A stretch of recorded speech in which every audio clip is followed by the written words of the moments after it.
Oke, kita lanjut ke bagian kunci menguasai framework ya. Jadi aku mau kasih arahan aja tambahan sedikit. Ya, di sini teman-teman udah bisa lihat lah ya, ada beberapa poin. Dan ini masih ada satu slide lagi. Kita akan bahas satu persatu dulu ya.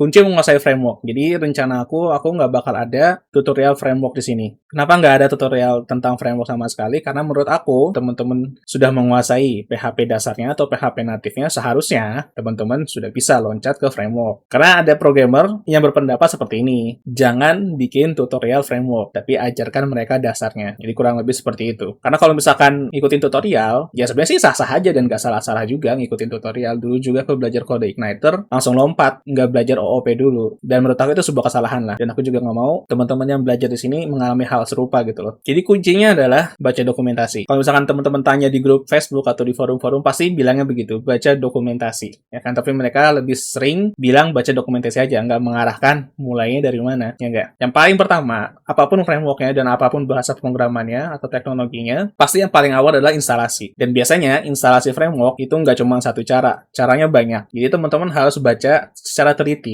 instalasi mana yang paling cocok dengan kondisi komputer teman-teman saat itu. Contohnya di Laravel. Di Laravel ada yang menggunakan Docker Shell, ya kalau nggak salah. Kemudian satu lagi yang cara biasanya menggunakan Composer. Kalau misalkan teman-teman pakai Windows, ya regular lah, user biasa gitu ya, pakai aja yang versi Composer, nggak masalah. Kalau mau coba-coba Docker Shell ya silakan aja. Ya nggak ada salahnya juga teman-teman mau coba pelajari itu. Tapi karena di sini konteksnya teman-teman mau mempelajari framework, katakanlah dalam waktu singkat dan dalam waktu secepatnya, ya lebih baik pakai cara yang paling gampang, yaitu menggunakan Composer. Udah selesai instalasi, kalau misalkan kita tengok di dokumentasinya Laravel itu kan banyak banget ya menunya ya. Di daftar isinya bisa kita lihat, ada banyak sekali menu-menunya, dan itu pasti bikin teman-teman overwhelming, atau bisa bilang overthinking lah, bukan overwhelming deh. Ini aku harus mulai dari mana gitu loh. Bingung mau baca yang mana dulu gitu loh. Apalagi di halaman instalasinya juga banyak banget referensi-referensi ke halaman dokumentasi lainnya. Nah, jadi kuncinya adalah kita balik ke basicnya, yaitu CRUD sederhana. Jadi bikin aja dulu CRUD sederhana. Sederhana banget, CRUD aja. Jadi teman-teman tahap pertamanya, teman-teman breakdown dulu ya. Yang pertama, kalau mau bikin CRUD pasti kan harus bikin formnya dulu. Ya kan? Kalau misalkan teman-teman mau full stack, jadi teman-teman harus bikin formnya. Tapi kalau misalkan teman-teman mau bikin API, ya udah bikin lewat Postman aja. Teman-teman masih bingung ya, selain bikin form atau menyiapkan request di Postman, bagian back-end-nya bagaimana? Di framework Laravel, kita kan nggak langsung main tembak query kayak PHP natif biasa ya. Dia punya yang namanya ORM atau yang namanya query builder. Ya kalau nggak salah istilahnya seperti itu ya. Karena ini aku cuma ngeliat ke PowerPoint aja nih, aku nggak lihat Laravel dokumentasinya. Jadi biasakan googling ya. Percayalah, Google Help itu lebih baik daripada tutorial Help. Atau Stack Overflow Help itu lebih baik daripada tutorial Help. Jadi kalian nggak perlu buka tutup video, ya. Atau Book Help.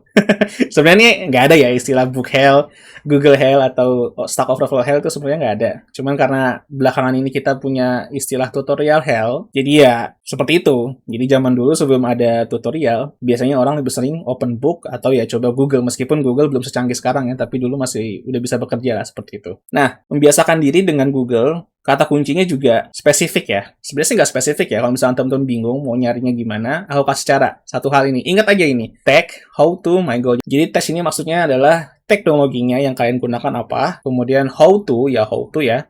Kemudian my goal itu tujuan kalian. Jadi contoh di sini kalian mau coba bikin di Laravel input data lewat form gitu kan. Kalian convert dulu ke bahasa Inggris kan. Kalian sebut dulu teknologinya, berarti teknologi yang kita gunakan adalah Laravel. Versi berapa? Katakanlah 10.9.8. Sekedar informasi aja, biasanya kalau versi terbaru, pasti nanti referensinya bakal balik lagi ke versi sebelum-sebelumnya. Jadi meskipun turun satu versi nggak masalah. 1-2 versi masih oke lah. Masih bisa ditoleransi. Perubahannya belum banyak. Jadi kalau misalkan nanti teman-teman cari Laravel 10 ketemunya Laravel 8, itu nggak masalah ya. Begitu juga dengan framework lainnya. Tapi nggak ada salahnya membandingkan versi sebelumnya dengan versi terbaru di dokumentasi frameworknya. Nah, jadi setelah ketikan tekniknya apa, kemudian kita tambahin how to sebagai penanda Google-nya bahwa kita sedang mencari caranya. Kemudian my goal, tujuan kalian mau ngapain. Ya tadi katanya kan mau insert data ke database kan. Ya udah tinggal tulis Laravel 10 how to insert data to MySQL, atau Laravel 10 how to insert data to database dan lain sebagainya lah. Itu tinggal skill searching kalian. Ya programmer juga harus punya skill searching ya. Jangan ke ChatGPT terus nih ya. Zaman-zaman diriku dulu belum ada ChatGPT malah, cuman Google doang. Tapi alhamdulillah Google-nya itu udah Google yang bagus. Nggak Google yang zaman dulu banget lah. Jadi di sini diuji ya cara kita membuat sebuah keyword di Google Google, silahkan cari pelan-pelan, baca semuanya, entah itu Stack Overflow ataupun tutorial di artikel orang. Selama tidak menyesatkan, kayak banyak phishing iklannya atau segala macam, terusin baca aja. Biasanya nanti nyasar ke Medium atau nggak ke Malas Ngoding. Aku udah paling sering tuh ketemu tuh sama tutorial-tutorial yang di situ. Jadi give it try aja. Googling aja terus. Setelah udah ketemu hasil dari Google, baru teman-teman coba sendiri di komputer teman-teman. Terserah mau di copy paste atau diketik, cuman seperti biasa ya, aku selalu nyaranin ketik supaya teman-teman minimal inget dikit-dikit lah sintak kodenya gitu loh. Nggak perlu dihafalin, minimal inget dikit-dikit. Jadi nanti teman-teman nggak perlu buka tutup tutorial lagi, tapi teman-teman tinggal buka tutup ingatan teman-teman aja. Kalau seandainya nggak ingat ya baru teman-teman balik lagi ke halaman tutorialnya. Tapi diingat, tidak semua halaman tutorial itu permanen. Jadi kalau di bookmark, belum tentu halaman tutorial itu masih tersedia di masa yang akan datang. Jadi hati-hati, jangan sampai stuck juga di satu tutorial. Dikasih catatan kodenya setelah disalin dari tutorial ya, supaya teman-teman ingat dan tahu juga buat jaga-jaga kalau halaman yang di bookmark tiba-tiba udah mati atau udah hilang. Ya, jadi intinya adalah try and error. Nanti setelah udah coba banyak try and error, pelan-pelan, setiap kali ada error ya teman-teman tinggal searching aja. Cuman kalau searching penyelesaian error agak berbeda ya, nggak kayak nyari how to my goal ya. Biasanya tinggal di copy paste aja errornya, tapi nggak semuanya, sebagian aja. Terus tambahin Laravel dulu sebelum errornya, nanti baru bisa ketemu beberapa solusi yang ada di Google. Ya, intinya seperti itu kalau teman-teman ingin mau menguasai framework. Jadi errornya dibaca juga, dan itu dijadikan bahan keyword di Google. Kemudian balik lagi ke dokumentasi. Ya, seperti biasa kita tetap harus baca-baca lagi dokumentasinya. Setelah tahu, let's just say teman-teman udah mulai tahu model dan cara insert lewat model di Laravel ya. Nah, teman-teman coba cari dokumentasinya gitu loh. Katakanlah teman-teman mau baca tentang dokumentasi model, ya udah tinggal tulis di Google Laravel model. Nanti biasanya dia langsung keluar dokumentasi Laravel yang menjelaskan tentang model. Di sana ada introduction-nya, ada penjelasan lainnya. Jadi intinya adalah dibaca. Kalau misalkan nggak ngerti bahasa Inggris, ya pakai translate yang ada di browser kalian. Tapi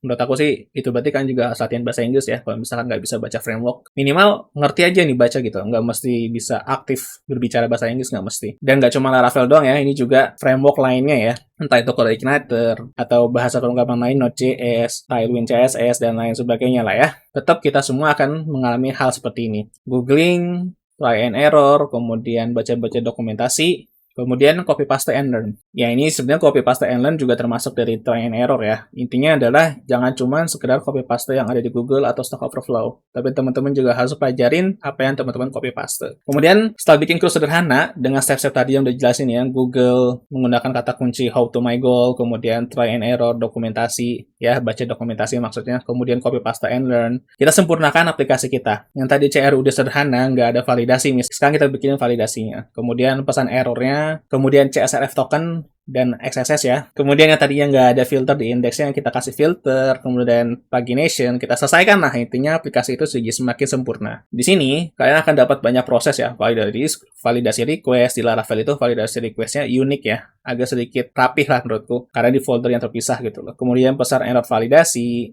ya, di Laravel juga ada caranya. Kemudian CSRF token, filter index, teman-teman harus menggunakan model, kemudian searching dengan request yang dikirimkan oleh user, ya kan? Kemudian pagination, di Laravel juga ada paginationnya ya. Sekali lagi, ini untuk semua framework ya. Aku cuma pakai istilah satu Laravel aja supaya nggak repot aku menjelasinnya. Teman-teman terserah mau pelajarin CodeIgniter, Cake PHP, YII, Falcon, dan lain sebagainya, framework-framework PHP lainnya ya.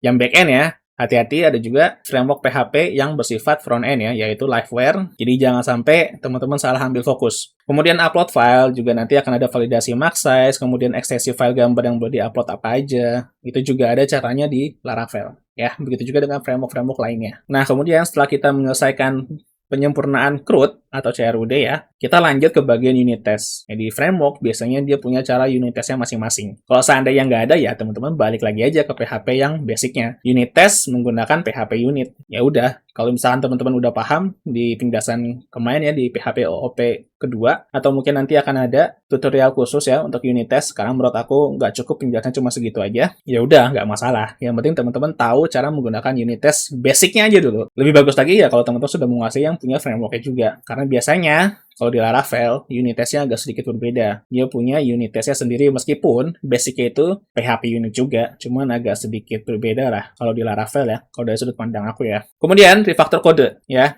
Jadi dilihat dulu codingnya yang tadi kita buat di CRUD tadi ya. Apakah ada yang repeat? Kalau misalkan ada ya teman-teman coba refactor dulu. Entah itu dipisah filenya, kemudian ya kayak di PHP OOP kemarin lah. Jujur PHP OOP 2 dan 3 ini, sorry, yang 3 deh. Yang kedua kan cuma penjelasan ya. Yang ketiga kan udah full materi ya. Yang ketiga ini, itu udah bener-bener mirip kayak Laravel. Aku bikinnya gitu loh. Jadi kurang lebih nanti gambarannya menggunakan framework Laravel itu seperti itu. Ada model, kalau kita mau kirim query ya harus pakai model, dan nggak cuma Laravel doang, kalau ada igniter juga seperti itu. Kemudian ada view, view-nya terpisah, ya nggak dicampur. Laravel, CI sama YII itu udah seperti itu ya. Jadi seharusnya teman-teman nggak bingung nah, karena tutorial PHP OOP 3 ini bener-bener mirip banget kayak Laravel ya kalau dari sudut pandang aku sendiri. Ya kemudian setelah refactor kode, kita lanjut ke bagian authentication. Nah, di sini baru bikin yang ribetnya. Login, logout, register, lupa password, kemudian role system. Laravel itu kalau nggak salah dia punya sistem role-nya sendiri deh, kalau nggak salah ya. Kemudian lupa password, di sini juga teman-teman bakal coba belajar kirim email ke email user kan. Pasti kan, kalau lupa password kan kita reset password pasti lewat email ya. Nah, di situ teman-teman bakal dapat kasus-kasus yang unik tuh di situ. Yang jarang-jarang lah. Nggak jarang sih, sebenarnya kalau dunia kerja itu bakal jadi hal yang biasa. Tapi karena di sini teman-teman konteksnya baru belajar, ini buat newbie ya. Yang buat sepuh ya udahlah. Karena lupa password menurut aku agak sedikit merepotkan ya. Dulu waktu kalau belajar juga lupa password itu ribet lah pokoknya. Tapi ya di sini seleksi alam ya. Kalau teman-teman nggak bisa menyelesaikan masalah yang teman-teman hadapi ketika lagi membuat sebuah aplikasi, berarti teman-teman nggak cocok jadi programmer atau bisa dibilang belum siap lah jadi programmer. Ini bukan aku ngejudge ya, tapi maksud aku jadikan peringatan aja lah buat teman-teman masing-masing bahwa ada seleksi alam di dalam pembelajaran bahasa pemrograman. Jadi nggak semua orang pasti bakal mencapai finishnya dalam waktu yang bersamaan. Mereka punya waktunya masing-masing. Bahkan ada juga yang nggak sampai finish, berhenti di tengah jalan. Jadi intinya kuncinya juga salah satunya adalah jangan menyerah untuk menyelesaikan masalah yang teman-teman hadapi. Fokus, jangan panik, dibaca errornya, terus coba cari pelan-pelan di Google sampai ketemu masalahnya di mana. Kemudian implementasi kasus dunia nyata, ya kan? Entah kita coba bikin aplikasi pendaftaran mahasiswa atau pasien rawat inap, atau game sederhana lah. Kalian bikin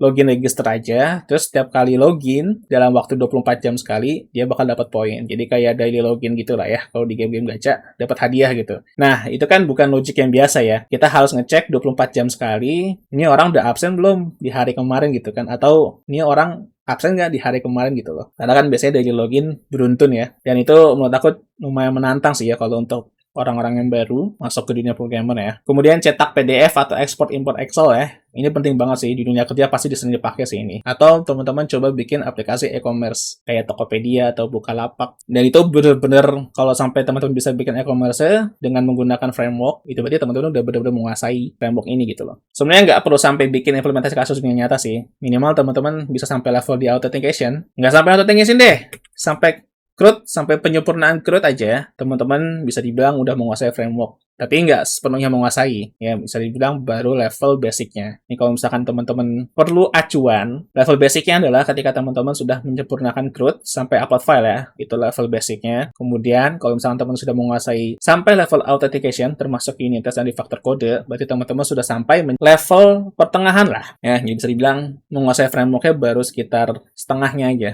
Kemudian implementasi kasus dunia nyata. Dan jujur, aku nggak bakal bilang teman-teman sudah menguasai frameworknya ketika sudah implementasi kasus dunia nyata. Karena nanti suatu saat di dunia kerja, kita bakal ketemu dengan kasus yang nggak biasa. Dan pada akhirnya yang bisa menilai teman-teman sudah menguasai frameworknya atau belum itu diri sendiri. Ya, tapi kalau misalkan perlu acuan sampai level authentication, itu baru setengahnya dari framework. Bahkan implementasi kasus dunia nyata pun, aku juga bakal bilang itu baru setengahnya menguasai framework. Karena apa? Karena banyak banget fitur yang tersedia di framework. Biasanya seperti itu. Dan biasanya framework itu fiturnya menyelesaikan beberapa masalah yang sering terjadi di dunia nyata gitu. Jadi bakal ada banyak banget kasus-kasus yang unik dan biasanya diselesaikan dengan cara yang berbeda-beda, nggak selalu sama. Meskipun kadang-kadang tujuannya sama. Tapi karena ada birokrasi ya atau permintaan klien yang aneh-aneh, akhirnya penyelesaiannya selalu berbeda-beda. Jadi itulah intinya kuncinya menguasai framework ya. Intinya jangan menyerah sama tetap belajar. Intinya sih itulah ya. Cuman ini aku coba kasih arah jalannya supaya teman-teman nggak overwhelming ketika baca-baca dokumentasinya ya. Bikin code sederhana dulu,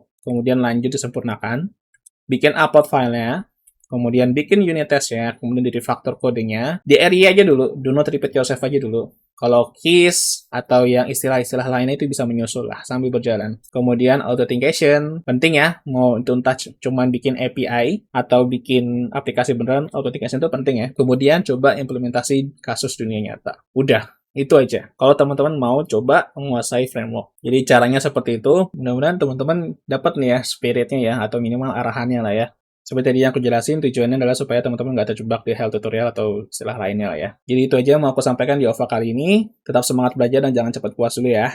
Mudah-mudahan teman-teman lolos seleksi alam yang ada di dalam proses pembelajaran bahasa pemrograman.